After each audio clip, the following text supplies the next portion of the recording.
or in the alternative that the authorities should be merged.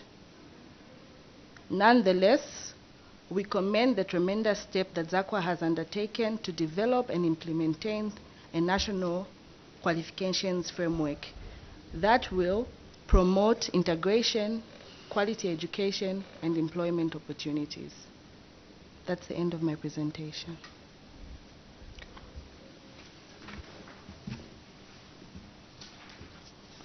Are you saying that's the end of the submission? Oh, I thought she was going to take over as well. No, yeah, you may put off your mic. Members of Parliament, you are now free to seek clarification or ask questions. Thank you.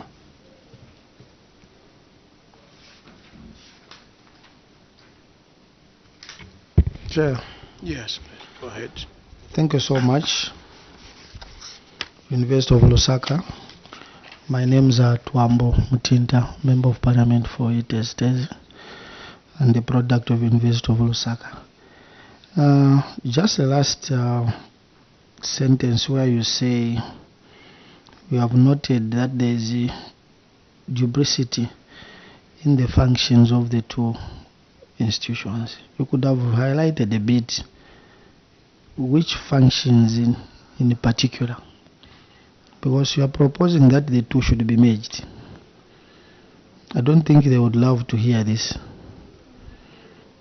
proposal of merging the two institutions. So if you were to be simple, in simple terms, like which functions do you see that to a large extent they are conflicting?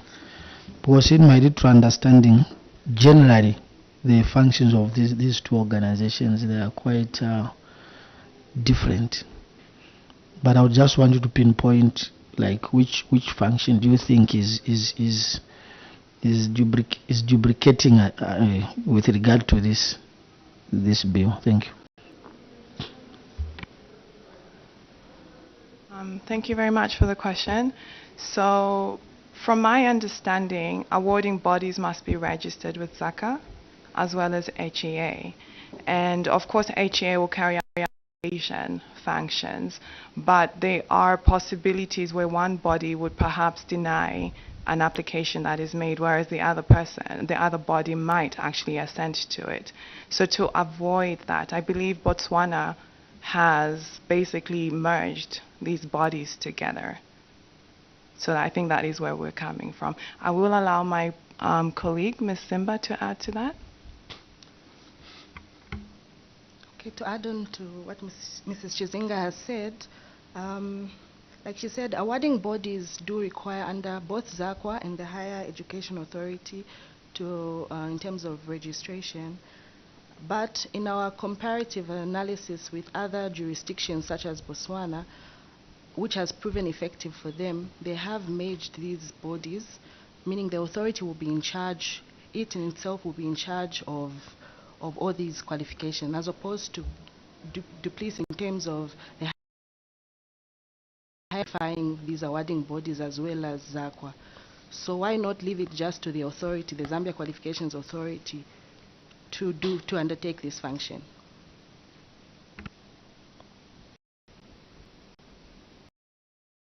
Would want to comment on?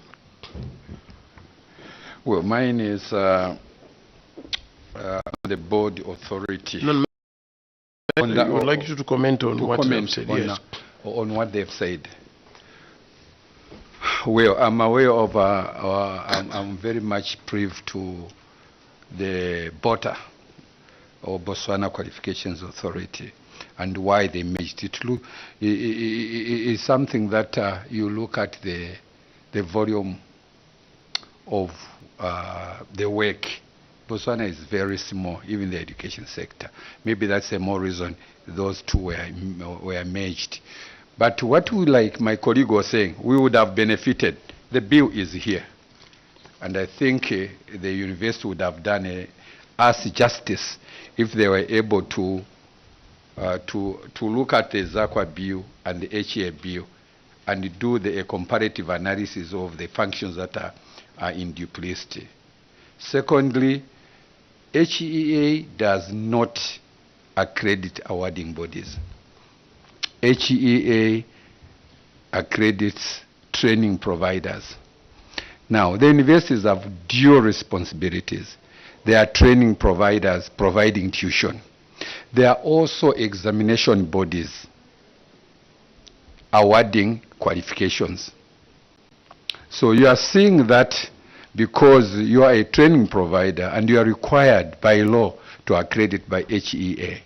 Here is an awarding body which is not a training provider. For instance, ECZ.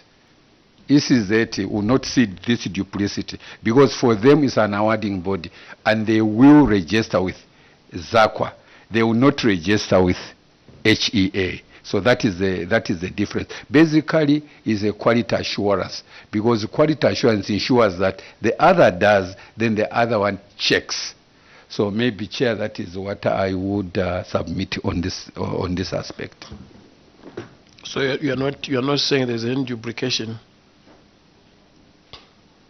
Thing is, we would have benefited if the university was able to outline the duplicity, because like my colleague was saying, he's failing to see that duplicity.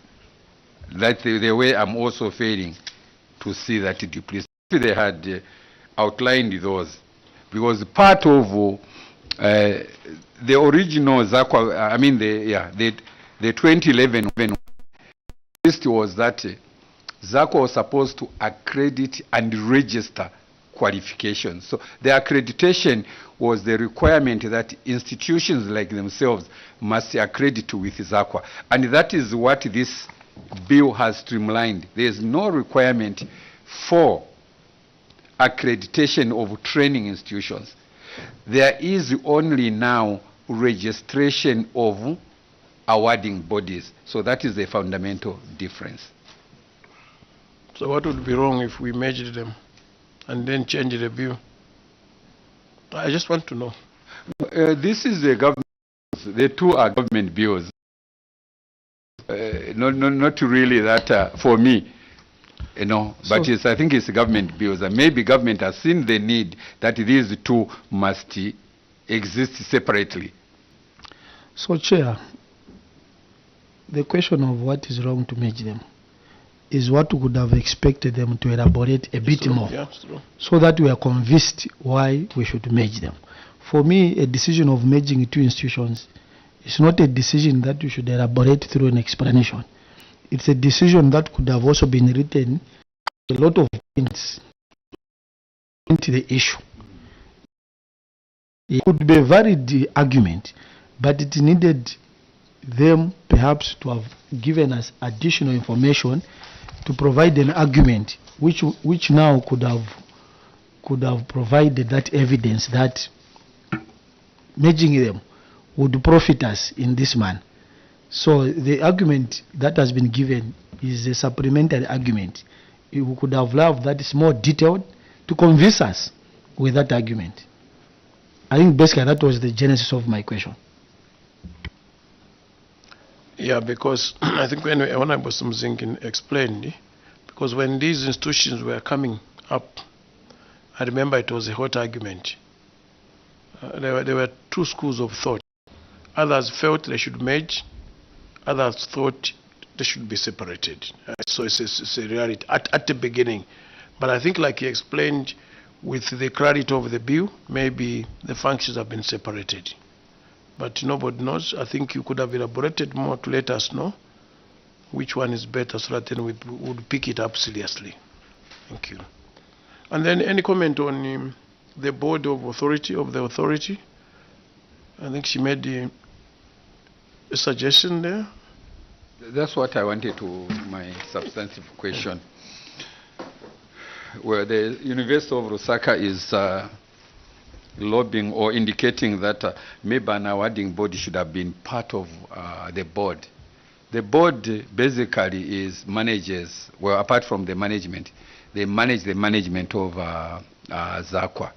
Now you can imagine these institutions, they register with ZAQA. And even as they register, they must sit on the board.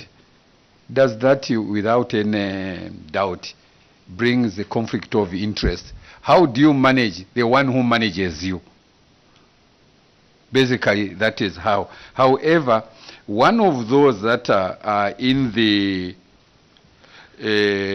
board, there is the Zambia Institute of Human Resource. Then you ask why the human resource. That one is not a training provider. Neither is it an awarding body. So it's not an awarding body. Hence it qualifies to be. How do they qualify? They themselves that are regulated by ZACWA.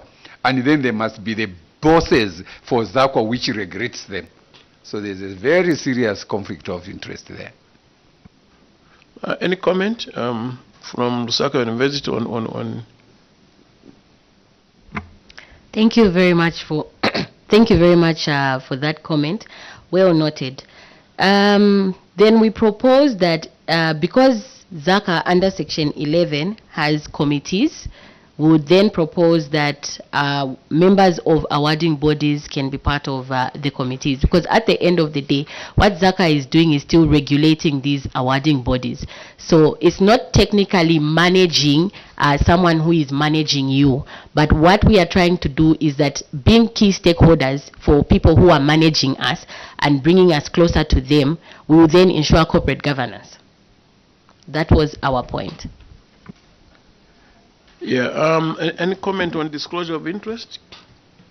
There was also a suggestion, yes. Yeah, I just want to make a follow-up also on the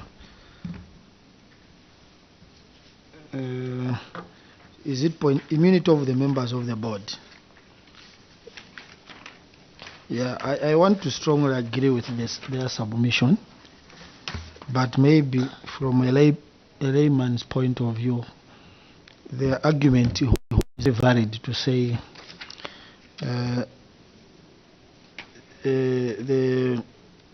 this section should expressly delineate that immunity applies strictly to actions directly tied to official duties. Yeah, where they are arguing that the immunity that should be granted should not include willful acts of gross negligence or acts that are solely done outside their capacity as members. So I strongly agree with this argument, but I would just want to learn from them that in other boards, how does this sit? I might not be competent enough to create some comparisons, but in other boards of this nature, do you have an idea how the immunity is provided to board members as you bring your argument? It's a very valid argument, I agree with it. But do you have any experience of other boards that have similar kind of immunity granted to their members? What are the boundaries? I think we may answer that one. In relation to other boards and how they handle their immunity, we would say that it's in a similar matter, because as of any duties to be conducted or to be carried out, it goes without saying that whatever outcomes that arise should be within the scope of your duties. And therefore, that's why we encourage that we should explicitly state in our provision of Section 15 that this immunity only affords to duties that are tied to the authority. Yeah, you can go ahead.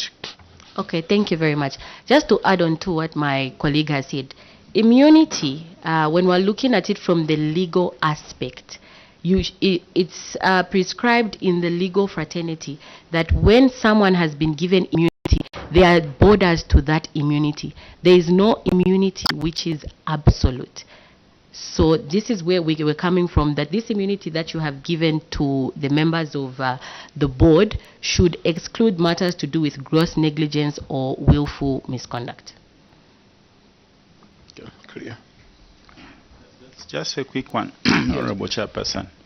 In line with the question from Honorable Twambo and the addition from Honorable Simuzingiri, I just wanted to find out, is it possible for your institution, your university, to submit to this committee that is added information on the duplicity in the functions between the two institutions. I think that would be very, very helpful to the committee as we deliver the report to the House. So is it possible for an institution to submit, just like compare and contrast the duplicity of functions between the two institutions? That is Higher Education Authority and also Zambia Qualification Authority. I submit, Honorable Chairperson. From our permanent witness, yes. Thank you very much. My name is Achawezi Chiro, Parliamentary Counsel from Ministry of Justice, and I'm sitting in this committee as a permanent witness. I think I'd like to speak to the immunity, and I totally agree with what you're saying, but from a drafting perspective, I'd like to read what is currently pertaining in the law, which is Section 18 of the Zambia Qualifications Authority Act number 13 of 2011. And then I will read Section 15 itself.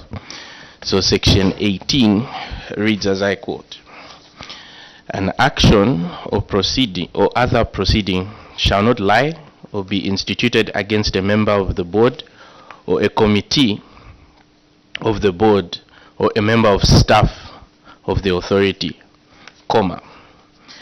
And it pauses there, and then it says, for or in respect of any act or thing done or omitted to be done in good faith in the exercise or performance or purported exercise or performance of any of the powers, comma, functions or duties conferred under this act. I think it's basically just when the drafters were drafting, this was copied and pasted to Section 15. And I would like to say, from a drafting perspective, this is the way we do it usually. I know we did the animal identification bill, and it was before another committee, and we did an immunity provision, which is basically like this. And I think maybe I would need your guidance, but I think it is really speaking to what you are talking about here, because you are saying the immunity cannot be absolute. I don't think it's absolute in this case, because the comma is changing the statement and saying that this is in respect of any act that is done within the functions, powers, or duties that are conferred within. So it sort of hedges the immunity. And if it's outside the powers, it's outside the duties, it's outside the functions that are conferred, there's no immunity that lies, and therefore it is not absolute. I beg to submit, Chair. Thank you very much. Any comment? Yeah, Honorable Sumzingiri, we're running. I think Honorable Manambo will remember we had a similar situation in the bill that he is referred to.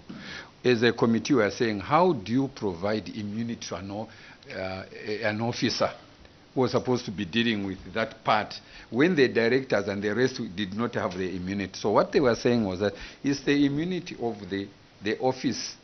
Because as a committee, the way we viewed immunity, it was like this immunity of the presidents, that they cannot be sued as long as they are in the office. It was explained that it is not that immunity. It's the immunity of the office, the way you confer here, that you cannot be sued as long as it's within. Beyond that, you get into trouble. So that is the meaning of immunity in this case. Okay. Yeah, I think we're running out of time, but I just wanted to comment because the board was reduced. I think they used to have about 12. Now they are following the government format. But coming to the purpose of the board, I remember tobacco board, it was a hot issue where they had left one stakeholder. In my view, I think it's always good to avoid the stakeholders in a board. That's the purpose, actually.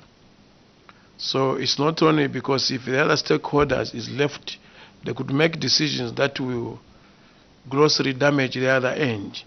And so it's there also, but it's always good in the corporate world that all stakeholders are represented in the board somehow. Yeah. So thank you very much for coming. And now that we have come to an end, the immunities, I don't know whether it's based on Cap 12, is now removed. Thank you very much for your submission. We await your submission on the duplicity. It will be really help us. And thank you very much.